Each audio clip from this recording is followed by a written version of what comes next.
తెలంగాణ జనాభా కంటే ఎక్కువ ఉన్నారు అధ్యక్ష. 4 కోట్ల మంది ఒక పట్టణంలో నివసిస్తున్నారు అధ్యక్ష.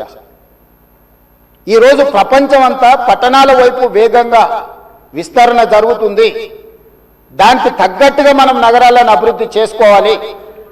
అందులో భాగంగానే ఈరోజు వికసిత్ భారత్ ప్రణాళిక ఏంది? ఈరోజు అందుకోసమే మా ఆయన దుఃఖం చూడు, ఆయన బాధ చూడు, కడుపులో విషము ఎట్లా అంటే కడుపు నిండా విషయం. ఆ మూసీలో ఉన్న కాలుష్యానికంటే వీళ్ళ కడుపులలో అంతకంటే ఎక్కువ విషయం ఉంది అధ్యక్ష. విషం జిమ్ముతున్నారు. మీరు మూసీ కాలుష్యమే ప్రమాదం అనుకుంటున్నారు అధ్యక్ష. ఈ మనుషుల కడుపుల్లో ఉన్న విషయం మూసీ కాలుష్యానికంటే ప్రమాదకరంగా తయారైంది అధ్యక్ష. ఏం నొప్పి అధ్యక్ష? నేను ఎవరినైనా విమర్శించిన అధ్యక్ష?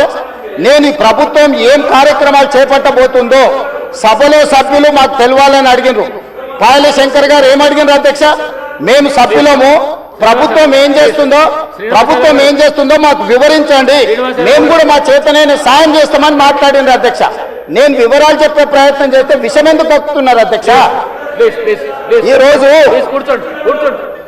క్వశ్చన్ అవర్లో సప్లిమెంటరీ క్వశ్చన్స్ 2 ఉంటాయి. 10 క్వశ్చన్స్ ఉండవు, 10 మందికి ఇయ్యరు. స్పీకర్ గారు అలౌ చేశారు. స్పీకర్ గారు నాకు అనుమతించారు వివరించమని. స్పీకర్ గారి అధ్యక్ష వాళ్ళ ప్రాధాన్యత ఏందో మీకు అర్థమైంది కదా అధ్యక్ష. ఈ చర్చ జరగవద్దు, ఈ నిజాలు ప్రజలకు తెలియవద్దు. విషం కడుపు నిండా విషం. మీరు కళ్ళు చూడండి అధ్యక్ష, అసలు వాళ్ళ కళ్ళలో చూడండి.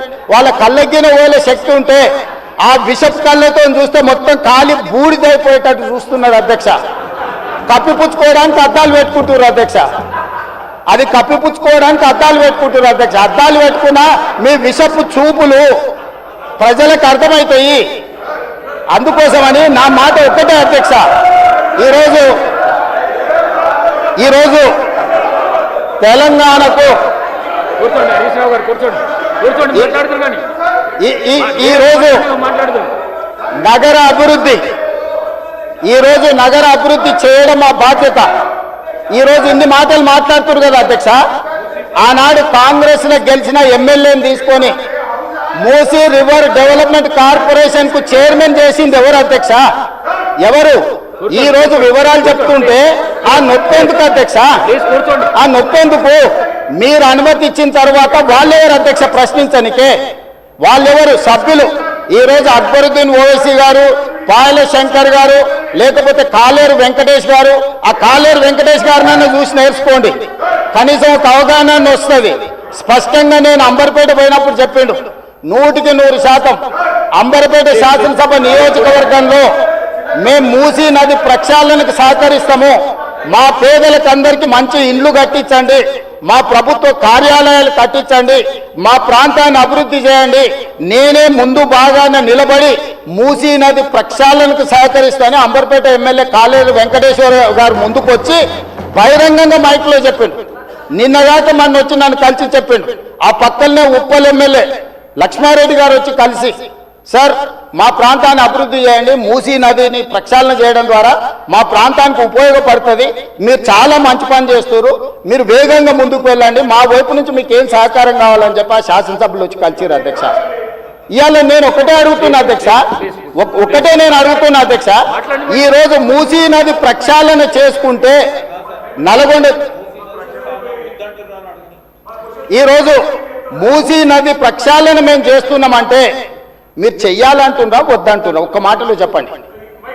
మీరు చెయ్యాలనుకుంటే ఏం చెయ్యాలో సూచన ఇవ్వండి, వద్దంటే మీ కడుపు మంట ఏందో చెప్పండి. తెలంగాణ ప్రజలు నిర్ణయించుకుంటారు.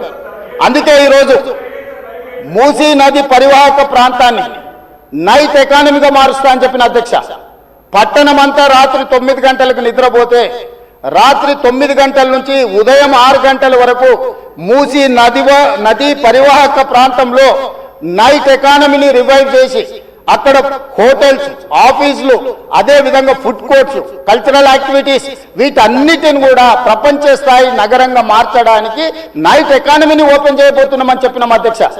ఆ ప్రాంతంలో ఉన్న ప్రతి వాళ్లకు, నష్టపోయే వాళ్లకు అత్యధికంగా నష్టపరిహారం ఇచ్చి బ్రహ్మాండమైన కాలనీలు కట్టించిస్తాం అధ్యక్ష. ఈరోజు వాళ్ళు ఏ పరిస్థితి లేనోళ్ళు, ఏ దిక్కు లేనోళ్ళు, సర్వం కష్టాలలో మునిగేటోడే మూసి పక్కన పోయి ఇల్లు కట్టుకుంటాడు అధ్యక్ష. మూసీలో ఉండే దోమలు కానీ కంపు కానీ అక్కడ ఉన్న వాతావరణం కానీ శవాలు కొట్టుకొస్తుంటే ఎవరైనా అక్కడ ఉండాలనుకుంటారు అధ్యక్ష. ఏ పేదోడైనా మీరు చెప్పండి అధ్యక్ష. ఒకప్పుడు నందనవనం కట్టింది కదా అధ్యక్ష, మూసీ నదిలో ఉన్న వాళ్ళని తీసుకెళ్ళి. ఈరోజు ఆ ప్రాంతంలో నందనవనం మనం పోయినప్పుడు ఎంతమంది జిల్లాల నుంచి వచ్చిన వాళ్ళు ఉన్నారు అధ్యక్ష. ఎల్బీ నగర్ ఎమ్మెల్యే గారికి తెలుసు, నందనవనం ఆ కాన్స్టిట్యున్సీలోనే వస్తుంది.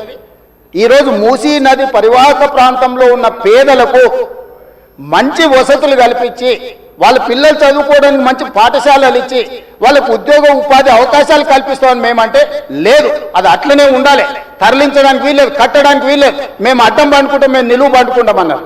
మరి మన వర్షాలు వచ్చినప్పుడు పోయి పండుకునేది ఉండే అధ్యక్ష, పోలేదు. ఏమి లేనప్పుడు పోయి ఆ పక్కనున్న కాలనీలలో పండుకొని వచ్చారు అధ్యక్ష. ఇప్పుడు ఉండమని ఉంది అధ్యక్ష నెల రోజులు.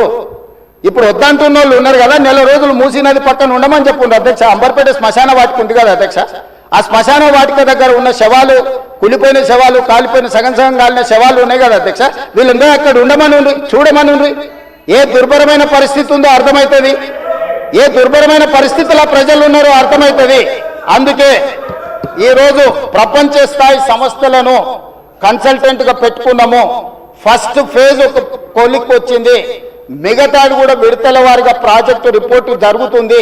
నేను హైదరాబాద్ నగరంలో 5 ఏళ్లలో 1,50,000 కోట్లు ఖర్చు పెడతాం, మూసీ నది ప్రక్షాళన చేస్తామంటే 1,50,000 కోట్లు కాంట్రాక్ట్ ఇచ్చేసిరు, రేవంత్ రెడ్డి 25,000 కోట్లు తినేసిండని మాట్లాడుతున్నారు అధ్యక్ష.